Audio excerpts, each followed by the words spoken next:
Hello everyone.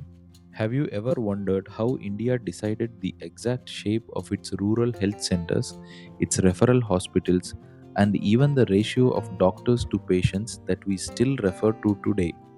Let us explore the Mudaliar Committee and its health survey and planning blueprint of 1962. In 1946, the Bhore report laid the original foundation for independent India's health infrastructure. But 13 years later, the government needed to check whether that foundation was actually working. So in 1959, the Mudaliar Committee was appointed under Dr. A. L. Mudaliar to evaluate the progress made during the first and second 5-year plans and to formulate a master plan for the future. What did they find when they looked closely at the system? They found a system that was overstretched. In urban areas, resources were congested and concentrated in confined city centers. But the real crisis was in rural India, where 82% of the population spread across 5,57,989 villages was being served by fractional and understaffed care. The numbers told a grim story. Against Bhore's target of 2 beds per 1,000 population, the actual availability was only 0.40 beds per 1,000.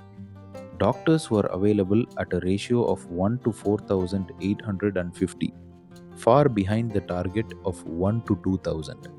Nurses stood at 1 to 14,300 against a target of 1 to 500.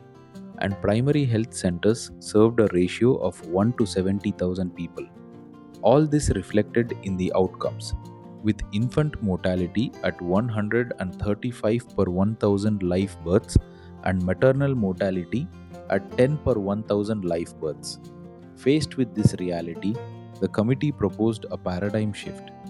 Instead of chasing haphazard expansion, which had already created 2,800 under-equipped and understaffed primary health centers that were compromising care, the focus had to move to strategic consolidation. This meant prioritizing the consolidation of existing health services over new construction, enforcing strict equipment and staffing quality standards, and ensuring total integration of preventive and curative healthcare under one roof. This philosophy led to the re-engineering of the primary health center itself. The upgraded model featured 10 beds, including 2 reserved for emergencies. On the curative side, it included 2 medical officers, 1 pharmacist, and 3 midwives. On the preventive side, it included 1 sanitary officer, 2 public health nurses, and 3 auxiliary health workers. And a strict limit was placed so that no primary health center would serve more than 40,000 people. Above this primary layer, the committee designed a referral pyramid to strengthen regional hubs. At the base were the primary health centers with 10 beds, forming the peripheral front line.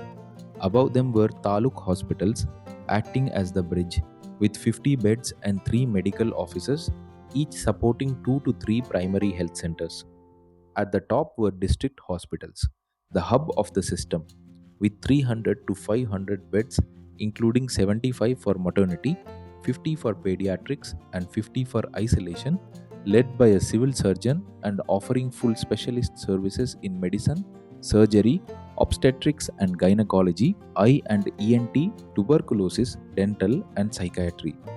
Mobile specialist units and ambulances were meant to radiate from these hubs out to the periphery, ensuring smooth patient flow towards specialized care.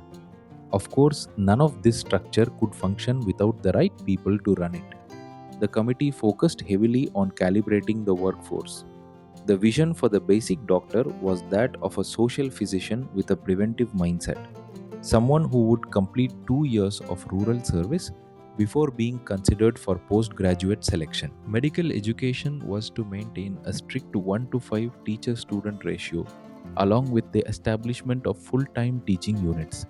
On the nursing and paramedical side, the plan called for 3 standardized grades of nursing, the integration of public health nurses, and the deployment of auxiliary health workers to offload routine duties from doctors. The underlying message was clear: Doctors cannot function without the mechanical support of a robust paramedical structure. The committee also targeted the major communicable diseases of the time. For tuberculosis, the plan emphasized domiciliary care, mass BCG vaccination, and 30 to 40 isolation beds per district.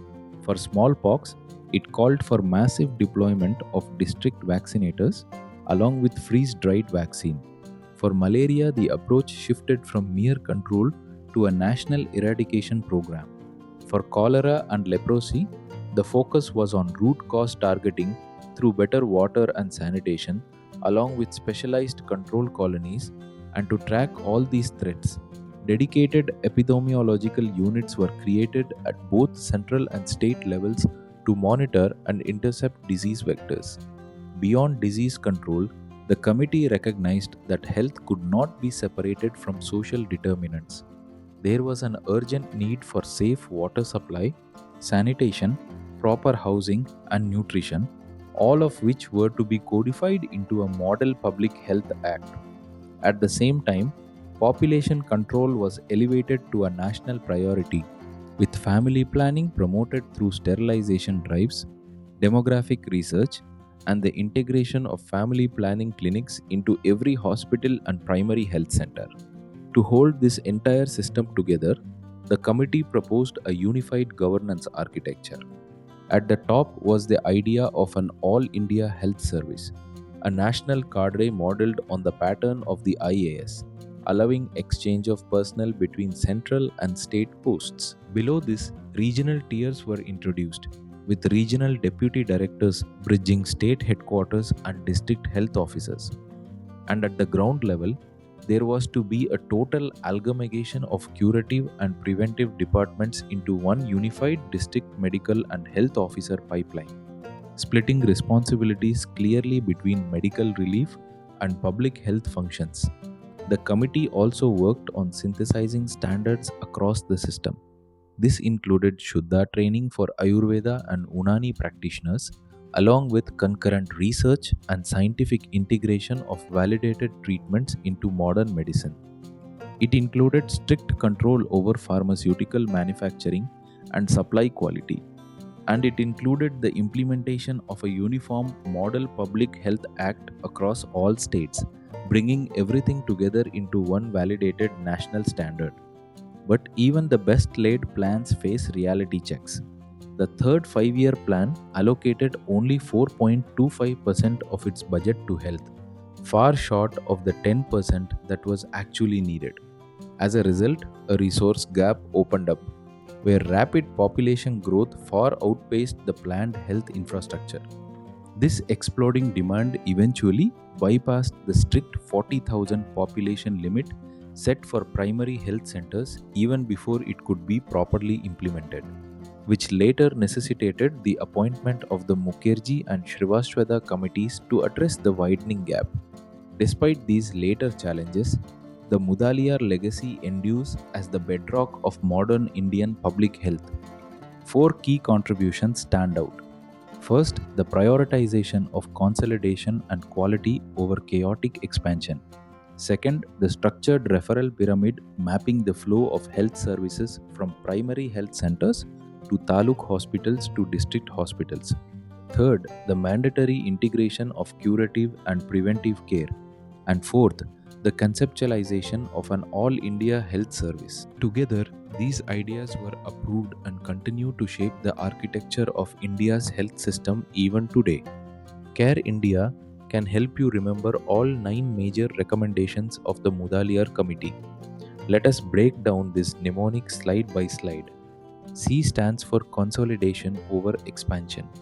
The idea was to strengthen existing primary health centers before building new ones, and to cap each primary health center's coverage at a maximum of 40,000 population to ensure service quality. A stands for All India Health Service. This meant creating a unified national medical cadre modeled strictly on the Indian Administrative Service to ensure uniform administrative quality across all states. R stands for Referral Pyramid. This linked peripheral primary health centers to taluk hospitals with 600 to 800 beds and further to district hospitals, which were expanded to 300 to 500 beds with specialized medical and surgical services. E stands for environmental hygiene. This prioritized safe drinking water, rural sanitary latrine programs, and the immediate enactment of a comprehensive Model Public Health Act. I stands for integration of services. This unified curative and preventive health services into a single administration at all levels, from the Director of Health Services right down to the district. N stands for nursing and paramedical. The profession was standardized into three specific grades: the degree nurse, the basic 4-year nurse, and the auxiliary nurse midwife with 2 years of training to rapidly scale the healthcare workforce. D stands for disease control. The approach shifted away from isolated vertical mass campaigns for malaria, tuberculosis, and smallpox, moving instead toward multi-purpose workers and dedicated epidemiological units. I stands for indigenous medicine. This involved implementing Shuddha, meaning pure, training for Ayurveda, Unani, and Siddha practitioners, along with establishing chairs of Indian systems of medicine in modern medical colleges to integrate scientific research. A stands for auxiliary workforce. This introduced a new class of multi-purpose auxiliary health workers deployed to assist the basic social physician and relieve highly trained doctors from routine peripheral duties. Hope you have understood the Care India mnemonic for the Mudaliar Committee recommendations, the 1962 Health Survey and Planning Blueprint. If you found this video useful, please like and share with your friends and colleagues. Thank you.